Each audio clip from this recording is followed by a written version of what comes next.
క్రైస్తవులు తమ సమాజంలోని మతపరమైన సంస్కృతి ఆచారాలలో ఎంతవరకు విలీనం కావచ్చు? ఏమైనా పరిధులు ఉన్నాయా? ఈ విషయాలను పరిశీలిద్దాం.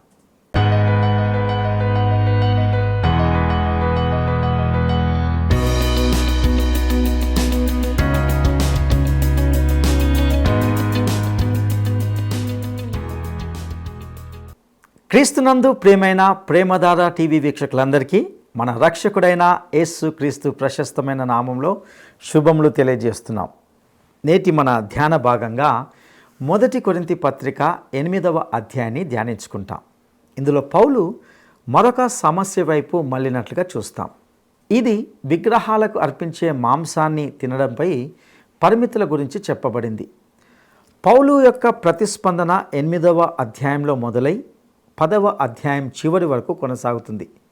అక్కడ అతడు విగ్రహాలకు సమర్పించే మాంసాన్ని కొనుగోలు చేయడం, తినడం, అలాగే విగ్రహాల ఆలయాల్లో తినడం గురించి చాలా నిర్దిష్టమైన మార్గదర్శకాలను నిర్దేశించాడు. దేవతల విగ్రహాల ఆరాధన కొరింథు సమాజాన్ని సంతృప్తిపరిచింది. ఇక్కడ విగ్రహాల ఆలయాలు రోజువారీ జీవితంలో విలీనం చేయబడ్డాయి. ఒక దేవునికి లేదా విగ్రహానికి నైవేద్యాన్ని తీసుకురావడం గ్రీకు, రోమా సంస్కృతిలో దాదాపు సార్వత్రిక అనుభవం. అలాగే విగ్రహాల ఆలయంలో పుట్టినరోజు, వ్యాపార సమావేశం, వివాహం లేదా అంత్యక్రియల కోసం విందుకు వెళ్ళడం వంటివి జరిగేవి. విగ్రహాల ఆలయాల్లోకి ప్రవేశించడానికి నిరాకరించిన క్రైస్తవులు, యూదులు తమ సమాజంలోని మతపరమైన సంస్కృతి కంటే చాలా ఎక్కువగా వేరు చేయబడ్డారు. ఈ విషయానికి సంబంధించిన సందేహాలను నేటి కార్యక్రమంలో విపులంగా చర్చిద్దామా? ప్రియ శ్రోతలు, మీ బైబిళ్ళు తెరవండి. ఈరోజు మన పాఠం 1 కొరింథీ పత్రిక 8వ అధ్యాయం. సావధానంగా వినండి. ఈ అధ్యాయంలో అపొస్తలుడైన పౌలు క్రైస్తవ స్వేచ్ఛను, స్వాతంత్ర్యాన్ని గురించి మాట్లాడుతున్నాడు. విగ్రహములకు బలిగా అర్పించిన వాటి విషయమై నేను చెప్పేది ఏమనగా, మనమందరము జ్ఞానము గలవారమని ఎరుగుదుము. జ్ఞానము ఉప్పొంగ చేస్తుంది గాని ప్రేమ క్షేమాభివృద్ధి కలుగ చేస్తుంది. ఒకడు తనకేమైనా తెలుసు అనుకుంటే తాను తెలుసుకొనవలసినట్లు ఇంకా ఏమీ తెలుసుకున్నవాడు కాడు. ఒకడు దేవుని ప్రేమించిన ఎడల అతడు దేవునికి ఎరుకైన వాడే. ఈ 8వ అధ్యాయం మొదలుకొని 11వ అధ్యాయం వరకు పౌలు క్రైస్తవ స్వేచ్ఛను గురించిన సత్యాలెన్నో మనకు బోధపరుస్తున్నాడు. 8వ అధ్యాయంలో మాంసం తినవచ్చునా అనే అంశాన్ని చర్చిస్తున్నాడు. భోజన పానాదుల విషయంలో క్రైస్తవునికి ఉన్న స్వేచ్ఛ ఎలాంటిది? అది ఎంతవరకు? కొరింథీ సంఘంలో శరీరానుసారులున్నారు. వారిలో కొందరైతే క్రీస్తునందు పసిపిల్లల్లాగే ఉన్నారు. శరీరానుసారం అంటే ఏమిటో మొదట వివరించి ఆ తరువాత ఆధ్యాత్మిక వ్యక్తుల తరహా ఎలాంటిదో పౌలు విశదం చేయబోతున్నాడు. నేటి సమకాలీన సంఘం కూడా శరీరానుసారులైన వ్యక్తులతో ఎన్నో సమస్యలను ఎదుర్కోవలసి వస్తోంది. అందుకే ఈ అధ్యాయంలో నేటి సంఘానికి కావలసిన ప్రవర్తన నియమాలను మనం అధ్యయనం చేయడం ఎంతైనా అవసరం. పెండ్లిళ్ళు, విడాకులు అనే సమస్యలతో సమానంగా తిండి, ఎలాంటి భోజనం తగింది, ఎలాంటి తిండ్లు నిషిద్ధం అనే ప్రశ్నలు కొరింథు సంఘంలో తలెత్తాయి. కొందరికి కొన్ని తిండ్లు పడవు, అది వేరే సంగతి. ప్రస్తుతాంశం మత వ్యవస్థ కొన్ని రకాల భోజన పదార్థాలను నిషేధిస్తుంది. ఇందులో క్రైస్తవుని కర్తవ్యం ఏమిటి? మనకు ఎంత స్వేచ్ఛ ఉంది? పాత నిబంధనలోనైతే పెద్ద జాబితా ఇవ్వబడింది. ఎలాంటి జంతు మాంసం నిషిద్ధం, ఏ మాంసం తినదగింది లేవియ కాండంలో పేర్కొనబడింది. ఆ జంతువు గిట్టలు చీలింది అయి ఉండాలి, నెమరు వేసేది అయి ఉండాలి. లేకపోతే అట్టి జంతువు అపవిత్రం, నిషిద్ధం. పంది ఉంది చూచారు, అది గిట్టలు చీలిందే అయినప్పటికీ నెమరు వెయ్యదు.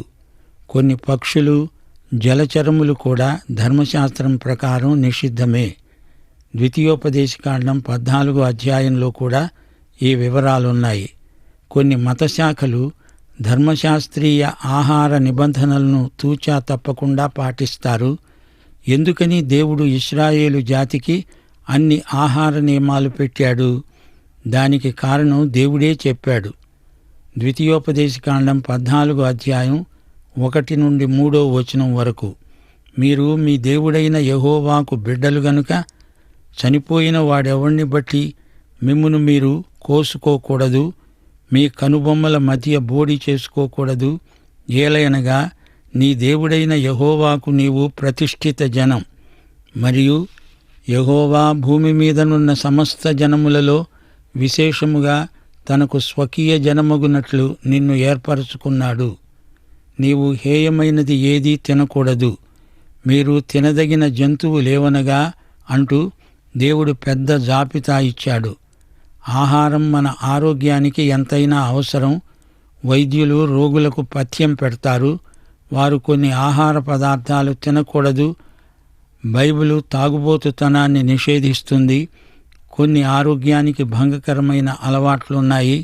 పొగదాగటం, నల్లమందు మొదలైన మాదక పదార్థాల వల్ల ఆరోగ్యం పాడైపోతుంది. ఇంతకు ఈ విషయంలో కొరింథీయుల సమస్య ఏమిటి? అసలు సంగతి ఏమిటంటే మాంసం అంగడిలో దొరుకుతుంది. మాంసపు అంగడి దేవాలయమే నిర్వహిస్తుంది. మాంసం ఎక్కడ పడితే అక్కడ దొరకదు. విగ్రహాలకు బలి ఇవ్వడానికి జంతువులను తెస్తారు. తమకున్న శ్రేష్టమైన జంతువులను విగ్రహాలకు బలి ఇస్తారు. ఈ విషయంలో వారికి కొన్ని మూఢనమ్మకాలున్నాయి. జంతువును చంపగానే ఆ దేవత ఆ బలిని స్వీకరించింది, కళేబరం మిగిలింది. దాన్ని దేవాలయాధికారులు అమ్మకానికి అంగళ్లలో ఉంచుతారు. గనుక ఆ మాంసమంతా విగ్రహార్పితమైనదే. మాంసం తినాలనుకునే క్రైస్తవులకు ఇది అభ్యంతరం అనిపించింది. ఈ విషయం పౌలును సంప్రదించారు. విగ్రహార్పితమైనది తినవచ్చా? ఈ క్రైస్తవులు ఒకప్పుడు విగ్రహారాధికులే. ఇప్పుడు ఈ మాంసం తినే విషయంలో ఇది చర్చనీయాంశమైంది. పౌలు వీరి ప్రశ్నలకు జవాబులిస్తున్నాడు. మానవ జ్ఞానం ఉప్పొంగుతుంది, ప్రేమ ఆ విధంగా మిడిసిపడదు. దేవుణ్ణి ప్రేమించేవారు మనుషులను ప్రేమిస్తారు. అదే క్రైస్తవ ప్రవర్తన సౌశీల్యము. మానవ జ్ఞానంతో పొంగిపోయేవారు ఇతరులను ఈసడించి మాట్లాడతారు. ఇలాంటి వారి జ్ఞానం దేవుని దృష్టిలో కేవలం అజ్ఞానం. ఫిలిప్పీ పత్రిక 3వ అధ్యాయం 10వ వచనంలో పౌలంతటి వాడే ఏమన్నాడు? ఆయన పునరుత్థాన బలము ఎరిగే నిమిత్తము, ఆయన శ్రమలలో పాలివాడనవటమంటే ఏమిటో ఎరిగే నిమిత్తము సమస్తమును నష్టపరుచుకొని పెంటతో సమానముగా ఎంచుకున్నాను. క్రీస్తును గురించిన జ్ఞానం మనకు కావాలి. మిగతాదంతా పనికి మాలిన చెత్త. ప్రభువునెరిగిన వాడే జ్ఞాని. అట్టి జ్ఞాని ఇతరులను తృణీకరించడు. దేవుణ్ణి ఎవరు ప్రేమిస్తారో వారికి మాత్రమే దేవుడెవరో తెలుసు, వారిని మాత్రమే దేవుడెరుగును. 4వ వచనం నుండి. కాబట్టి విగ్రహములకు బలిగా అర్పించిన వాటిని తినడము విషయమై నేను చెప్పేదేమంటే, లోకమందు విగ్రహము ఒట్టిదని, ఒక్కడే దేవుడు తప్ప వేరొక దేవుడు లేడని ఎరుగుదుము. దేవతలనబడిన వారు, ప్రభువులు అనబడిన వారు అనేకులున్నారు. ఆకాశమందైనా భూమి మీదనైనా దేవతలనబడినవి ఉన్నా మనకు ఒకే దేవుడున్నాడు. ఆయన తండ్రి. ఆయన మూలముగా సమస్తము కలిగాయి. ఆయన నిమిత్తము మనమున్నాము. మనకు ప్రభువు ఒక్కడే, ఆయన యేసుక్రీస్తు. ఆయన ద్వారా సమస్తము కలిగింది. మనము ఆయన ద్వారా కలిగిన వారము. క్రీస్తు దగ్గరికి వచ్చినప్పుడు నీకు దేవుని వాక్యం వచ్చింది. విగ్రహము వట్టిదే అని, అందులో ఏమీ లేదని నీకు తెలిసిపోతుంది. విగ్రహాలలో ఏముంది? దేవుడైతే ఒక్కడే. అందుచేత విగ్రహాలకు అర్పించాము అన్నంత మాత్రాన ఏమీ కాదు. ఆ పదార్థంలో మార్పేమీ లేదు. అంత మాత్రాన ఆహారమేమీ అంటుపడదు. నిరభ్యంతరంగా కావాలంటే అది విశ్వాసి తినవచ్చు. క్రైస్తవ జ్ఞానమున్నవాడు విగ్రహాలలో ఏమీ లేదని, వాటిలో ఏవో దేవతలుంటాయనేది అబద్ధమని ఎరుగును. అయితే ఈ జ్ఞానము లేనివారు విగ్రహాలే దేవుళ్ళని దేవతలని నమ్ముతారు. కొరింతులో అపోల్లో విగ్రహముంది. వారు ఆ విగ్రహానికి జంతువులను బలి ఇస్తారు. ఆ జంతు మాంసాన్ని అంగట్లో విక్రయిస్తారు. మాంసంలో ఎట్టి తేడా లేదు. దేవుడైతే ఒక్కడే. ఆయన మన తండ్రి, మన ప్రభువు ఒక్కడే, యేసుక్రీస్తు. ఆయనే సమస్తమును సృజించినవాడు. సమస్తము ఆయనకే చెంది ఉన్నాయి. ఎందుకో నన్నింతగా నీవు ప్రేమించితివో దేవా, అందుకో నా దీన స్తుతి పాత్ర. హల్లెలూయా యేసయ్యా. ఎందుకో నన్నింతగా నీవు ప్రేమించితివో దేవా, అందుకో నా దీన స్తుతి పాత్ర. హల్లెలూయా యేసయ్యా. ఎందుకో నన్నింతగా నీవు ప్రేమించితివో దేవా.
నీవు ప్రేమించితివో దేవా.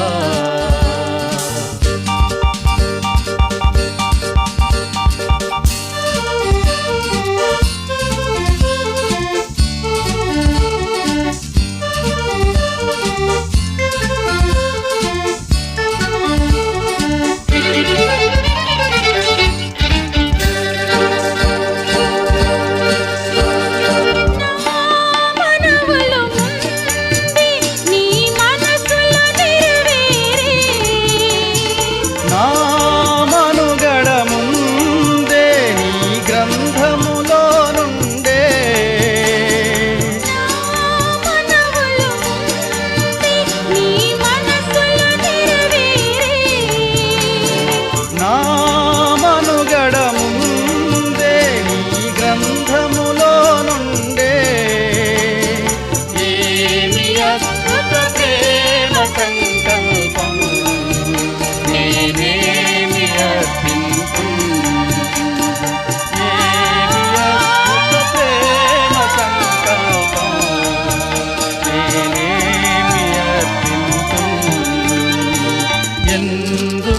నన్నింతగా నీవు ప్రేమించితివో దేవా. అందుకో నా దీన స్తుతి పాత్ర, హల్లెలూయా యేసయ్యా. 7వ వచనం, అయితే అందరి యందు ఈ జ్ఞానము లేదు. కొందరు ఇదివరకు విగ్రహములను ఆరాధించిన వారు గనుక తాము భుజించే పదార్థములు విగ్రహానికి బలి ఇవ్వబడినవని ఎంచి భుజిస్తారు. ఇందువలన వారి మనస్సాక్షి బలహీనమైనదై అపవిత్రమవుతున్నది. ఈ బలహీనులు ఆధ్యాత్మికంగా పసిపిల్లలు. వీరు శరీరానుసారులు. విగ్రహాలకు నైవేద్యం పెట్టింది గనుక అది తినకూడదు, తింటే మనకేదో కీడు కలుగుతుందని వీరి భయం. వారికి విశ్వాస జ్ఞానం అనగా క్రైస్తవ జ్ఞానం లేదు, లోపించింది. మనస్సాక్షిలో వారికి తొందర కలుగుతోంది. అలాంటి ఆహారం తినేవారిని వీరు విమర్శిస్తారు. వారేదో దోషం చేసినట్లు వారిని వేలు పెట్టి చూపుతారు. జ్ఞానమున్నవారు దాన్ని తినడానికి వారికి స్వేచ్ఛ ఉంది. ఈ రోజున కూడా ఇలాంటి వైఖరులు క్రైస్తవులలో కానరావడం మామూలే. కొందరు క్రైస్తవులు తాము ప్రత్యేకించబడిన వారము, తమ భక్తి ఉన్నత స్థాయికి చెందింది అనుకుంటారు. కాని వీరిని దేవుడు అజ్ఞానులు, శరీరానుసారులు అంటున్నాడు. నీవిది చేయకూడదు, అది తినకూడదు అని తమ స్వంత ధర్మశాస్త్రాన్ని తయారు చేసి పెట్టుకుంటారు. దాన్ని ఆధారం చేసుకుని తీర్పు చెబుతారు. కొరింథు సంఘంలో అచ్చం ఇలాగే జరిగింది. విగ్రహాలకు నైవేద్యం పెట్టిన మాంసమిది, ఎబ్బే ఇది మేము తింటామా? తినం. దాన్ని మేము ముట్టం. మేము ప్రత్యేకించబడిన భక్తులం అంటారు.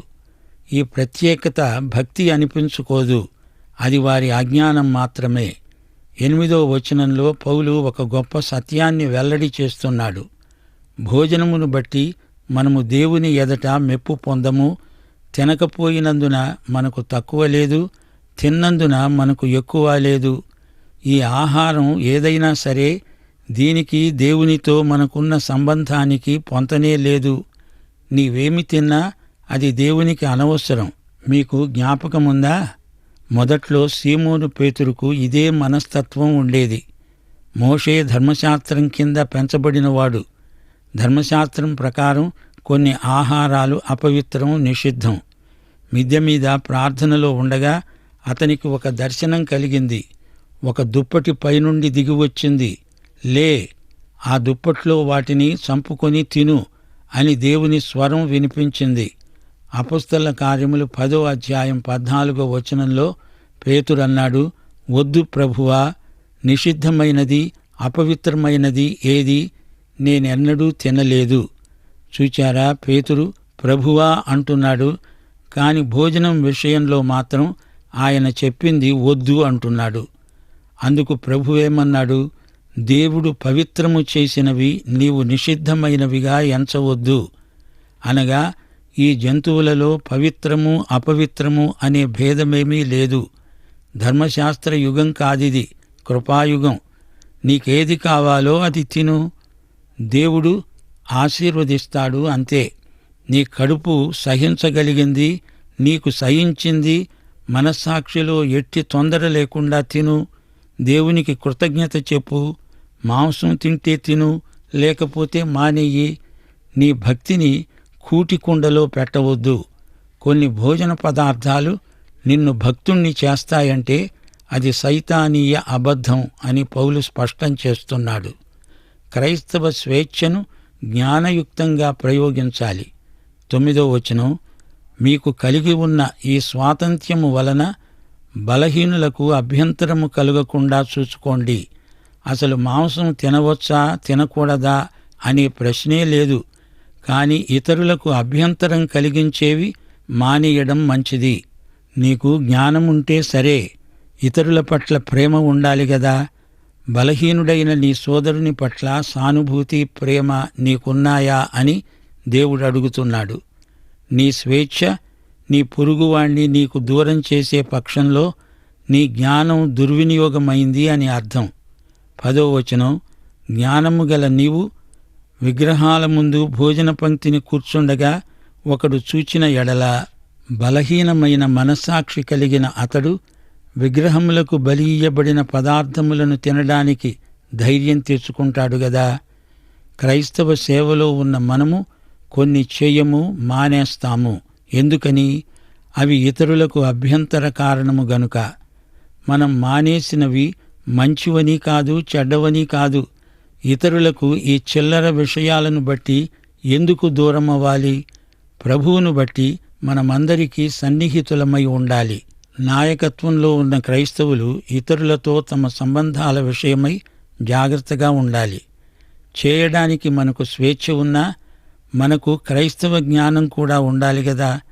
మనం ప్రేమను బట్టి ఇతరులను ఆకర్షించుకోగలగాలి గాని మనకు స్వేచ్ఛ ఉంది గదా అని ప్రతిదీ చేయకూడదు. మన ప్రవర్తన బలహీనులను బలపరిచేదిగా ఉండాలి. లేకపోతే మన వైఖరిని బట్టి వారు మరీ బలహీనులవుతారు. అందువలన ఎవని కొరకు క్రీస్తు చనిపోయాడో ఆ బలహీనుడైన నీ సహోదరుడు నీ జ్ఞానమును బట్టి నశిస్తాడు. సోదరీ సోదరులారా, వింటున్నారా? మనం ప్రేమసూత్రం మీద ఆధారపడి పనిచేస్తాము. దేవుని వాక్యమే మన ప్రమాణం. దేవుని ప్రేమే మన ప్రేరణ.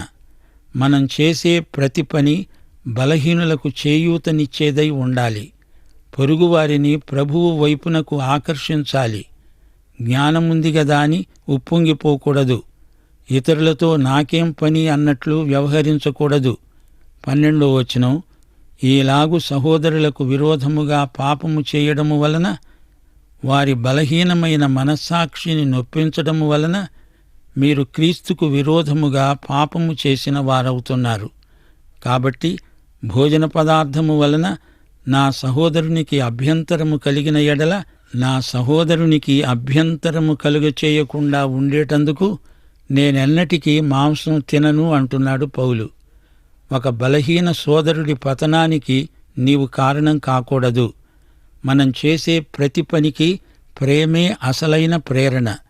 ఇదే సత్యాన్ని తిరిగి 10వ అధ్యాయంలో 20వ వచనంలో పౌలు పునరుద్ఘాటిస్తున్నాడు. అన్ని విషయములందు నాకు స్వాతంత్ర్యము కలదుగాని అన్నీ చేయదగినవి కాదు. అన్నిటి యందు నాకు స్వాతంత్ర్యము కలదుగాని అన్నీ క్షేమాభివృద్ధి కలుగచెయ్యవు. క్రైస్తవుని స్వేచ్ఛ స్వాతంత్ర్యాన్ని నీకు నీవై మరో స్వంత ధర్మశాస్త్రంలాగా తయారు చేసుకోవద్దు. మన క్రైస్తవ స్వాతంత్ర్యానికి హద్దు ప్రేమ. నీ బలహీన సోదరుడికి నీవు అన్నవై అతణ్ణి పరిపక్వత దిశగా నడిపించాల్సిన భారం నీ మీద ఉంది. నా సహోదరునికి నేను కావలివాణ్ణా అని అడిగాడు కయీను. కావలివాడివై ఉండటం కంటే సోదరుడివై ఉండడం మరీ గొప్ప బాధ్యత. ప్రేమపూర్వకమైన బాధ్యత ఇది. 2 కొరింథీ 11వ అధ్యాయం 29వ వచనంలో పౌలు ఏమంటున్నాడు? ఎవడైనా బలహీనుడయ్యాడా? నేను బలహీనుణ్ణి కానా? ఎవడైనా తొట్రుపడ్డాడా? నాకు మంట కలగదా? శ్రోతలు గుర్తుంచుకోండి, మనస్సాక్షి మన జీవితాన్ని నడిపించాలి. మనస్సాక్షికి వ్యతిరేకంగా పాపం చేయకూడదు. మనస్సాక్షి సాక్ష్యాన్ని మనం తొక్కిపట్టకూడదు. క్రైస్తవ జ్ఞానం మనస్సాక్షిని బలపరుస్తుంది. బలహీన సోదరుడు తన మనస్సాక్షి కంటే ముందుగా తొందరపడి పరిగెత్తకూడదు. నీవు అట్టి సోదరుణ్ణి తొందర చేయకూడదు. క్రైస్తవ జ్ఞానం, ప్రేమ ఈ 2 సమతూకంలో ఉండేలా చూసుకోవాలి. నీ జ్ఞానంతో ఇతరుల మనస్సాక్షిని గాయపరచవద్దు. వారి జీవితాలను కట్టే సాధనమై నీ జ్ఞానం వారికి ఆశీర్వాదమవ్వాలి. సత్యాన్ని రాజీ పెట్టకుండా ఇతరులతో సర్దుబాటు చేసుకొని సఖ్యంగా ఉండాలి. అంతేకాని నీ జ్ఞానంతో నీవు పొంగి బోర్లపడిపోకూడదు. కొరింథీయుల సమస్య మనం సరిగ్గా అర్థం చేసుకోవాలి. దేవతలకు నైవేద్యం పెట్టింది తింటే ఆ తిన్నదాని ద్వారా ఆ దేవత నీలోకి వస్తుంది అని వారి భయం. పరిపక్వత గల విశ్వాసి భయపడనక్కర్లేదు గాని బలహీనుడైన విశ్వాసిని క్రమేణా పరిపక్వత దిశగా నడిపించాలి. అతని మనస్సాక్షిని బలవంతంగా పరిగెత్తించాలి అంటే అది పరిగెత్తదు సరిగదా, నీ నుండి దూరంగా పారిపోతుంది. ప్రియ శ్రోతలు, ముగింపులో 1-2 మాటలు చెప్పగోరుతాము. బలహీన సోదరుడు అంటున్నాడే, ఇతడెవరు? ఇతడు మరి ఒక క్రైస్తవుణ్ణి చూచి అనుకరిస్తాడు. అతడు చేస్తున్నాడు, నేనెందుకు చేయకూడదు అని అతడు చేసిందంతా తాను చేయడానికి తయారవుతాడు. అందుచేత అనుభవజ్ఞానమున్న క్రైస్తవుడు అతని విషయమై జాగ్రత్తగా ఉండాలి. అన్నిటిలో సహోదర ప్రేమ ఎంతో ముఖ్యం. ప్రేమతో కూడిన జ్ఞానంతో ఒకరికొకరు సహాయపడుతూ ఉండాలి. ప్రియ సోదరుడా, సోదరి, నీవు రక్షించబడ్డావా? రక్షించబడిన నీ సోదరులతో నీ సంబంధ సహవాసాలు ఎలా ఉన్నాయి? పాఠం ఇంతటితో సమాప్తం. మన ప్రభు అయిన యేసుక్రీస్తు వారి దివ్యకృప, తండ్రి అయిన దేవుని పరమ ప్రేమ, పరిశుద్ధాత్మ యొక్క అన్యోన్య సహవాసము మనకందరికీ సదాకాలము తోడై ఉండునుగాక. ఆమేన్.